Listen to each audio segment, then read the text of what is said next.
everybody. Welcome to Happy Freya, episode 6. We have the amazing Preston Dennett on the show again today. Thank you so much for being here. Preston has been featured on the History Channel.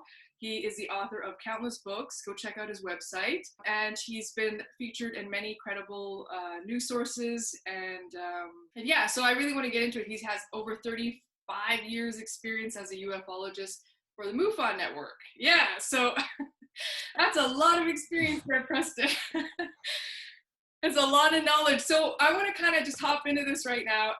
Yeah, I have talked to a lot of people who have had onboard UFO experiences, face-to-face contact, and the majority of people describe some variation of what we know as grays. And by that I mean, they're usually very short, 3 feet, sometimes up to 5 feet, but described very similarly with, basic humanoid shape, which, most ETs are basically humanoid, pretty much all. Okay. So I find that interesting. But yeah, grays have the large dark eyes, pale skin, large heads, hairless, very small features, usually wear jumpsuits or very tight skin suits. And I have to say, yeah, 60, 70% even seem to be some variation of that.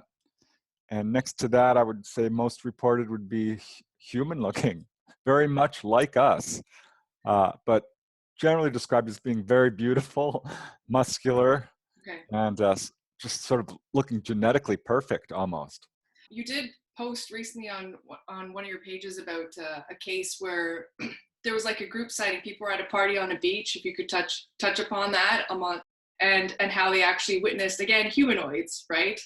Can you dive into that case more? Because I thought that was really profound that many people witnessed that and what they were doing. Yeah, it's a very interesting case. It's got a lot of really interesting elements to it. It occurred at Leo Carrillo Beach. This is in Malibu. I believe this was in the mid-1990s. The main witness I talked to, Dan, I call him, was part of a group of people, friends and family, who had decided to just throw a surprise party, a renegade party is what he called it. Okay. There was like 50 people there. It's a really neat area, Leo Carrillo Beach. Right along the coast. It's right along the Pacific Coast Highway, and there's a staircase leading down to this sort of private beach. And at some point during this party, it was during the evening, a group of the people at the party went down to the beach because there were some weird lights out there on the water, and a massive object like a cruise ship or an oil platform, but it didn't look right. And there was about 10 of them down there trying to figure out what they were looking at, and they couldn't. They just couldn't figure it out. This is an area where there's a huge amount of UFO or USO, unidentified submersible objects. A lot of activity here. And they were. And when you say USO, you just mean it's coming out of the ocean, correct? Or right, floating on the water, coming in and out of the water, under the water. Okay. But yeah, a lot of activity here. And they were wondering, could this be something like that? Okay. Right? So suddenly a smaller vehicle or a light detaches from the main vehicle and shoots off really fast, like a cigar boat or something, pretty fast for a normal boat. And that kind of surprised them. And so they're trying to figure out what's going on when suddenly something very strange happens. A very, very bright light starts shining down from the opposite direction, the mainland side. There's the beach, and then there's these cliffs that go up there, and on top of these cliffs, this light is coming down, and it looked like stadium lights. It was hugely bright. There's no parking lot there. It's just this sort of brush field, and there's no way these lights could really be there. So the whole party stops and is looking at these lights, which blink off, and at that moment, this group of people starts coming down the stairs, about 10 people. Mind you, this is 11:30 at night now, pretty late. Okay. There shouldn't be people coming down the stairs, certainly not a large group of people, who look strange. I mean, they're... What year was this? Sorry. This was like 94, I believe. Okay. I'd have to look that up, but yeah, definitely mid-90s. Okay. And there's a group of about 10 people coming down this wooden staircase, and they're all wearing blue jumpsuits, and very strange. And they're all kind of look the same, not like identical, but almost like brothers, perhaps. Okay. Men and women. He said that they were all about 5 feet tall, shorter than your average person, but not, unusually short. And were, men and women, well, short hair, and start walking among the partygoers. And it's very strange because they weren't saying anything. They just started walking right up to people, just observing them. And okay, so they were observing. Give me a minute to process this. So they were observing. So the beings in the blue uniform were observing the partygoers. Did they communicate with each other verbally at one point, being like, "Hey, want to hang out?" or "What are you doing?" No, this is what's very strange about this case. And you see this sort of thing in other cases where people don't behave the way you'd think they would. I've heard that too. And so everyone's just kind of stunned silent, like, who are these people? What is going on? And no one's talking. And Dan has had encounters before, full on board, face-to-face encounters. It's something he's lived his whole life. So he's starting to wonder if this is something to do, with that. Okay. Because he's looking at these people and he looks down in their hands of one of them, and his first thought was that a book? Okay. But it wasn't. It was like an electronic tablet. Okay. With lights on it, which I have to tell you, at that time we didn't really have tablets. Right. Oh yeah. Okay. Okay. Right. Right. And he's looking in the other hand, and he's like, "Is that a beer? Is that a beer?" And it wasn't. It was like something else. But he was having some trouble, and looks over, and there's one of these figures has climbed onto the lifeguard tower, which, by the way, is locked, and you can't get up there. I mean, you'd have to, be an expert climber to be able to get up there, because it's locked, and it's a 2-story thing on stilts. Okay. And he's on the roof of it now, one of these figures, shining a very powerful flashlight towards these, I'll call them USOs, this giant object in the water, which had colored lights, and it was massive. And this is where it gets very strange. Dan's sitting there, trying to figure out what's going on, when suddenly he has missing time. The whole group has missing time. The next thing he knows, it's sometime later, he's down by the beach, right in front of the water, in a row with about 5 other people. There's a row of 5 people right behind him, and they're all looking out towards the water. The USO is gone. All the humanoid figures are gone, and circling each person is an indentation in the sand about an inch thick and an inch deep. Kind of like you put a cup in the sand and press it down. Okay. Around each person. No footprints. Very strange. They're all very dazed, and no one speaks. No one kind of really says anything, but the party ends abruptly, and everyone just leaves. What? Right. And so this, a few days later, he's like, wow, I think something happened, because he remembers, sort of floods back into his mind, and he starts calling people up. And just a few remembered the lights. Only one person remembered there being humanoids. Okay. The people in jumpsuits. Most of these people don't remember anything strange happening at all. Nothing. The one individual, as you said, who kind of clearly remembers more details, and then the rest it's kind of foggy. It's like the conscious and the sub are having different ways of processing things. I don't know how to make sense of that. Right. Yeah, I think it's imposed. I think this is amnesia that's imposed upon the witnesses by, I'm going to call them ETs, because I do think this is an ET encounter. Following this incident, he did have memories, Dan, of being on board, presumably that object he saw out at sea. Doesn't remember a lot, just metallic walls, being on board. It was very large.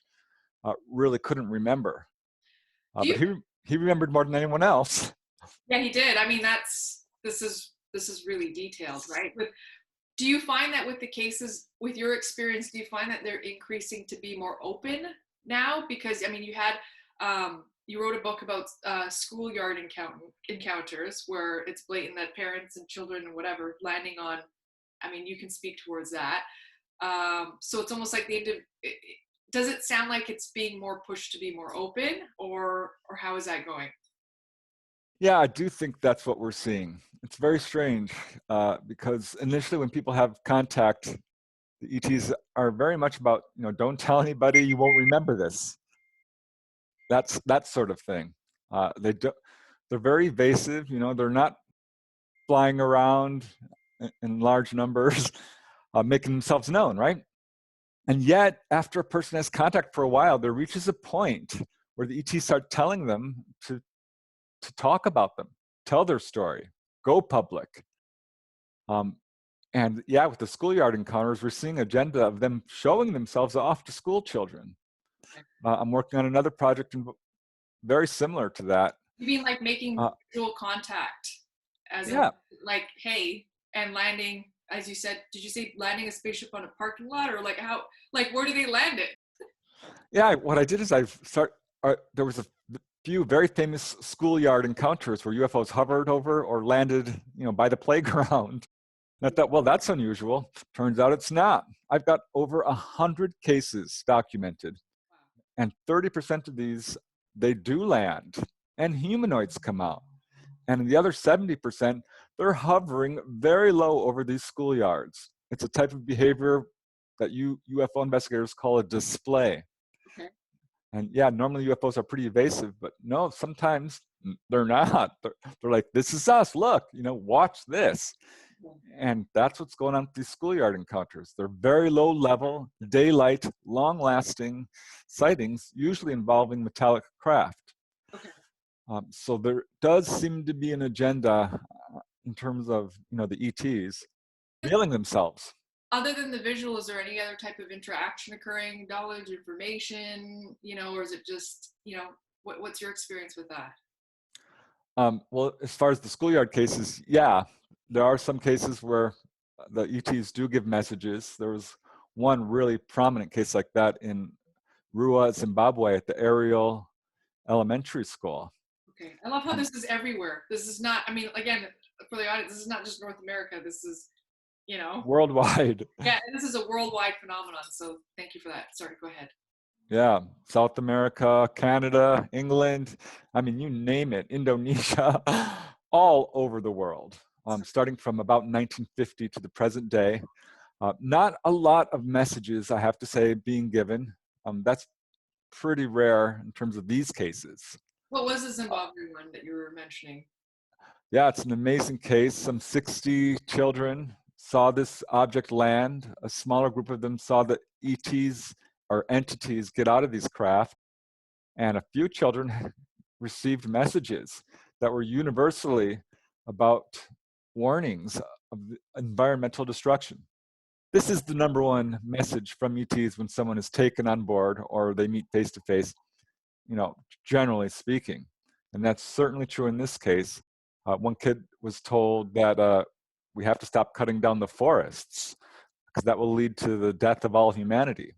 Wow. Another was warned about pollution in the air, and another was warned about technology. The ETs said there's a good way to use technology and there's a bad way, and we could do much better. We've become far too technological, and we're screwing things up. Okay, I appreciate that you actually said that too. It's like, the vessel of technology it can be utilized in different ways, right? It's not the tech itself, it's how you're utilizing that. And I do appreciate the message that you just said about, getting too much into tech is creating almost like an imbalance. Would you say that'd be like my interpretation of what you're just saying? Yeah, and that's why I think we're seeing a real push on the terms of the ETs to sort of wake humanity up to their spiritual heritage. Is that what you find? And that was one of my questions, was what was the general message are you finding that extraterrestrials or these beings above us are giving as a warning, it sounds like? And even in the channeling community and other communities, definitely environmental warnings and those kind of visions and sightings are being given across the globe for people in different locations, not even to each other.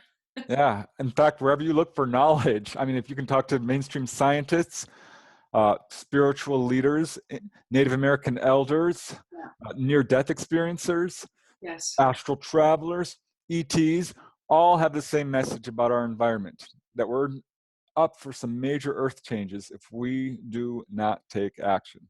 That is definitely one of the #1 messages from ETs. Beyond that, I mean, most people have to tell you all they get, particularly with the grays, is, don't be afraid, we won't hurt you, you'll be fine, you won't remember this. Yeah.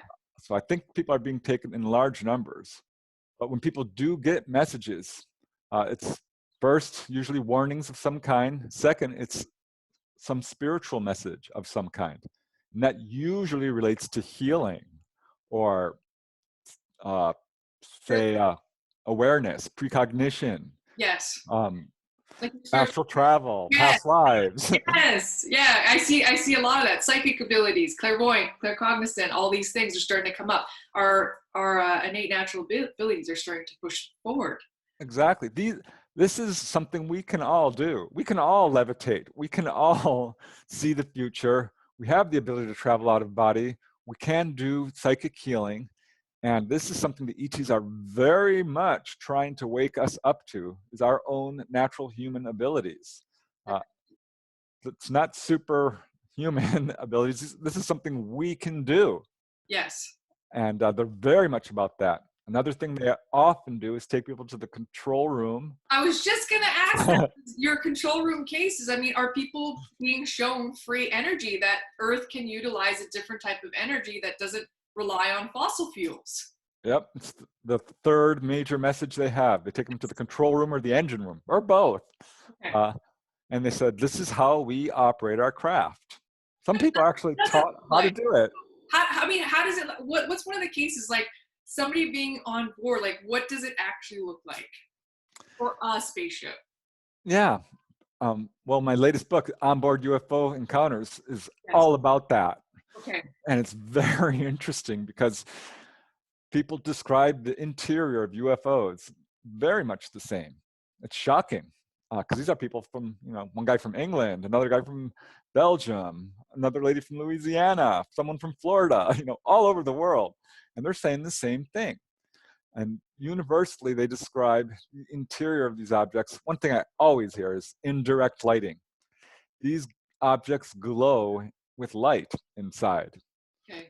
It's really funny to hear some witnesses try to describe this, because one guy, the guy from the Netherlands, actually, he's like, well, it must have been coming in through the window because I don't know. The whole interior was lit up. Okay. Rounded walls, that's pretty much universal. Very clean, very almost surgically clean. So that's pretty common. Soft, muted colors, if any colors at all. But here's one of the most interesting things I found is there's a good portion of people who, when they go inside a UFO, they said it's like Wonder Woman's jet. This exact term has come up because the walls become invisible.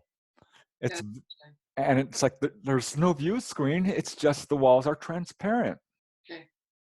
And a number of people have said this. From like, wow, here's another one. Another thing I hear quite a bit is a central column in the center of the control room, which is, a big sort of that too. Interesting, right? That it's apparently their power source. The ETs say they power their ships almost universally. It's the same thing through electromagnetism. Okay. Of some form.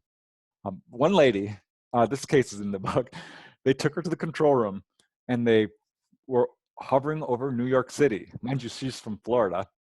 And she's like, that looks like New York. And then boom, they were over Los Angeles. And then boom, back to New York. And they said, do you understand? And she says, I think so. It's like Star Trek, right? It's the transporter beam. And they said, no, you're not getting it. And they did it again. Okay. Over to Los Angeles, back to New York. And a third time. And they said, now do you understand? And she's like, well, no. And they said, well, here's how we do it. We're not actually moving. We're expanding and contracting the space around us. Yeah, I feel that too. That's what I kind of get. Yeah, kind of. That's interesting. Yeah, it goes through you. It's not you going through it. Right, because space is in effect an illusion, which doesn't seem so here, obviously. But they're not using propellants or anything like that. They're not flying in the way we would think of it. So they have some technology that allows them to manipulate space itself and move to very distant locations instantly, which sort of solves the problem that stars are so far away, UFOs can't be real. Yeah, that was one of the arguments. Right? Well, scientific community, of course, yeah. That is an assumption that we make based on our own understanding of physics and basically ignores the evidence. That's not good science. Yeah. For observational science, you have to have a theory that fits the evidence. And what we're seeing is that UFOs are real. It's an overwhelming amount of evidence. It's not just sightings. It's not just photographs and moving films. We have thousands of landing trace cases. There's medical evidence, healings and injuries. So why the hesitancy then, Preston, with all of this? I mean, there's that overwhelming amount of evidence that you produce, and all these networks are producing sightings all over the world, people who are actually the authentic voice speaking out saying, hey, I've made contact. Why the hesitancy? I think there's a couple of reasons. The idea of extraterrestrials is still relatively new.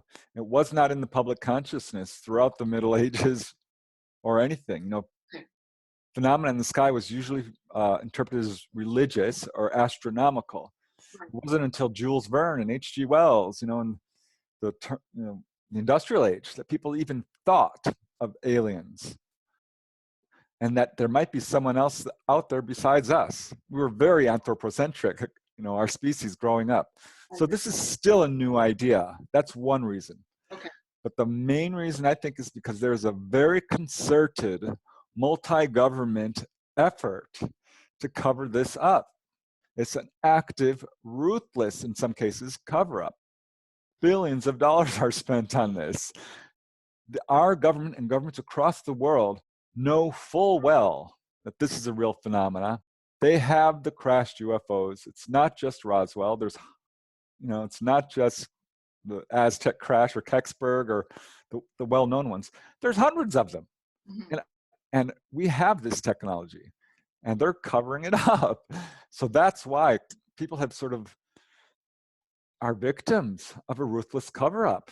It's really unfortunate because our government has no right to make people look like fools and discredit and debunk sightings when they know full well this is a real phenomenon. They've bungled this badly.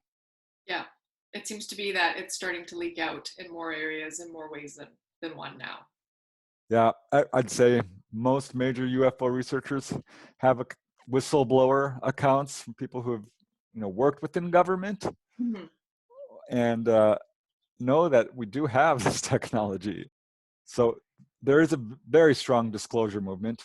I think the people who are covering this up are very tightly controlling it as best as they can, but they have to let the cat out of the bag because they're losing control of how we perceive the UFO phenomena. And how we fit too into the larger scale of things with these humanoid looking beings and non-humanoid looking beings, because people are really curious. Now I know I have many friends who are like, how do you make contact? Because before it was like people were brought on board ships and they were shown like you said, with the engine room and different science and different technology and healing mechanisms, and it's just like people want to know now. Do you think humanity's ready for full open contact? That's a big question. I mean, yeah. I don't know, right? I mean, I don't know if there's a right or wrong. There isn't actually, but it's an exploratory question. Yeah, I think that it would cause some havoc. But let's face it, there is a certain segment of our population who has already dealt with this. Our governments and our military know that this is real and they've survived. They've had contact and they're just fine. So yes, it's going to be traumatic. It's going to have a huge impact on religion and politics and economics Exactly. and science and all kinds of things. It's And going to deconstruct, but then also create this new way of yeah, thinking, like a new paradigm. And that seems more, from what I'm hearing, beneficial to the planet and the people on it. yeah, I think that not only are we ready, we kind of need it.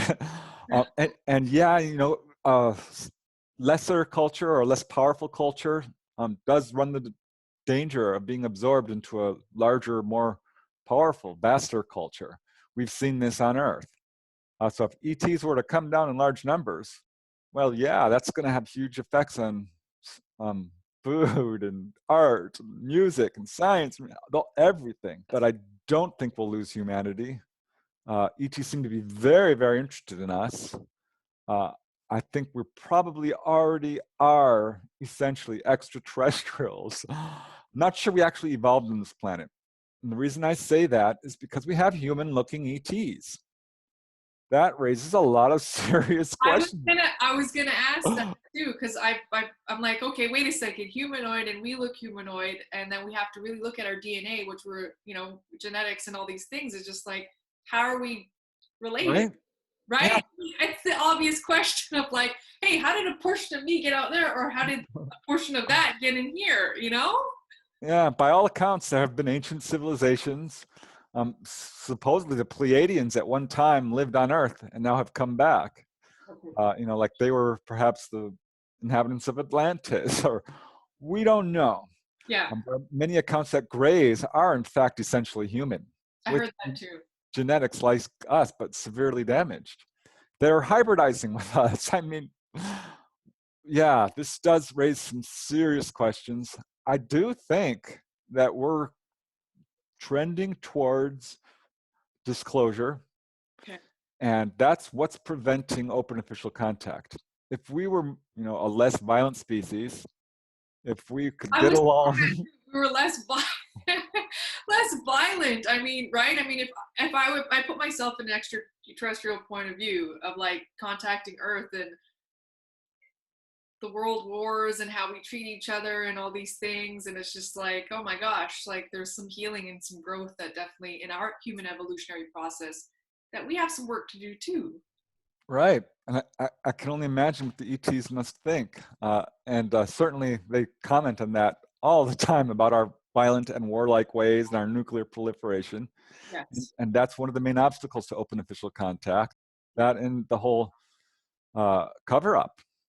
So once disclosure picks up speed, we're going to see more and more cases.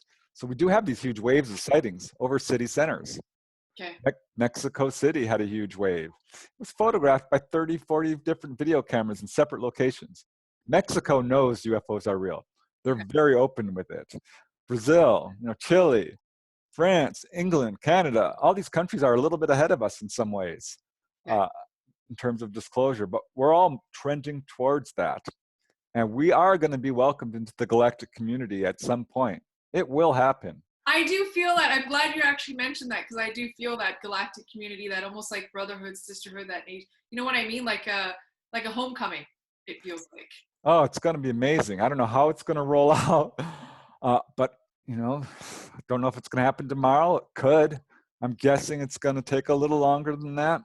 I think we need a little work to prepare ourselves, and some internal work to heal. Like you mentioned, healers, and a lot of people in the spiritual community are starting to heal those aspects of themselves, so that triggers and projections can be minimized, or at least looked at. Yeah, but I do see our society becoming increasingly spiritual. Less structured religion and more spirituality. Yeah. We're seeing that. We're seeing a huge increase in human rights. And so that's great. We're growing. We really are. We're coming together right now. It's a difficult time, and we're coming together. That's positive. I'm glad that and it's informative as well as a viable solution, and not just ourselves as you're speaking this. I know many, many others online and with friends and that are definitely, I would like to say, wishing for that kind of day to come. Yeah, I foresee that a golden age for humanity, unlike any we've ever had. There is a possibility and a probability we're going to have some difficult times ahead. Yeah. No doubt, just because we've destroyed our environment. I see it as balance. Like whatever we did in the extreme is kind of countering through environmental factors. Right. Earth is going to be fine. Humanity is going to be fine. We're not going to go extinct. ETs have been collecting our genetic material forever. So I know that humanity as a species is going to be fine. But yeah, I think we're going to go through a rough time. It's going to bring us together, and we're going to learn that love and knowledge is really what should guide us into a future where we, help each other and grow and learn.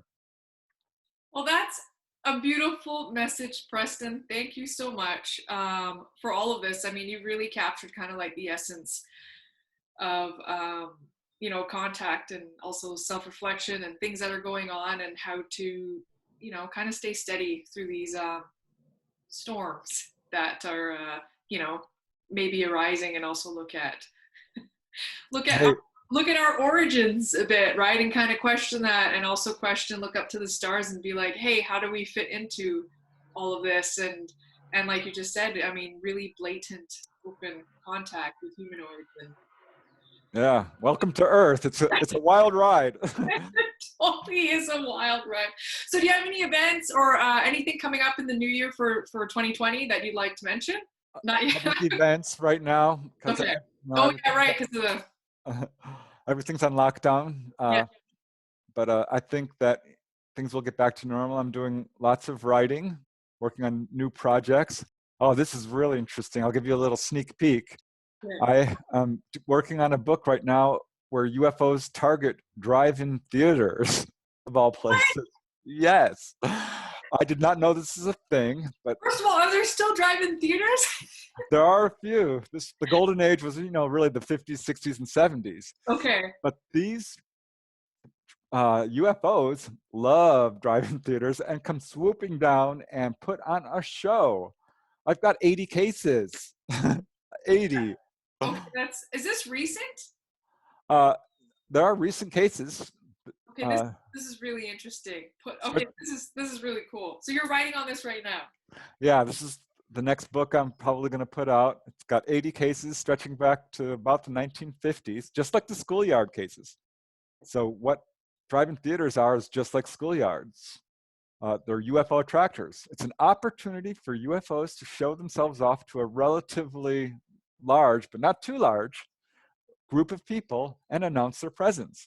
And they do it in style, dramatic style. It's amazing, these cases. Okay. So yeah, that's a little sneak peek of what I'm working on right now. And thank you for sharing that. And I know Preston and I were kind of juggling our schedule prior to this call, but we hopped on. We're like, we're gonna do this and whatever. So maybe not next week, but in another time soon, we're going to talk about levitation, out-of-body experiences, which I do believe many people are, and I'd like to hear your take on this too, that people are experiencing very vivid dreams of making contact. I'm getting a book out too called Star Nation's Imara Rebirth, science fiction about, it's funny you mentioned blue uniform because there's blue uniforms in here. I think the subconscious is kind of making its way out. And a galactic university where star beings teach humans and they come together and we share knowledge and information. So I'm really excited for the future that's ahead for all of us. And I really appreciate your positive, informative, and how you're very objective as well to say, look, this case, ask those questions. Don't be afraid to ask those questions. Hey, thanks. I appreciate it. Yeah, definitely have to be objective. But yeah, I'm very hopeful. UFOs are not something I'm afraid of. They're people just like us. Their behavior, I've said this many times, falls under the same umbrella as human behavior, but it's more positive in a lot of ways. So yeah, it's a very exciting time to be human. I think we're going through a very interesting times now. It may seem difficult, but there are incredible silver linings. There's some really wonderful things to look forward to now. I love that. We're learning how important it love is, and family, and truth. It's great. That's so true. That is so true. So thank you for this, and stay tuned because eventually we're going to talk about levitation, out of body, which Preston wrote a book on as well. I read it. It's really cool because it's written like journal entries, and he went into detail about his experience and also provides very cool tools and techniques, which you can get on Amazon, by the way, as ebooks and paper copies as well. Find them on Amazon, and I'll send links down below. I feel like a lot of information is being disseminated through that too for people to empower themselves. So thank you for your leadership. Yay, thank you. Okay, have a good one and stay tuned, everybody.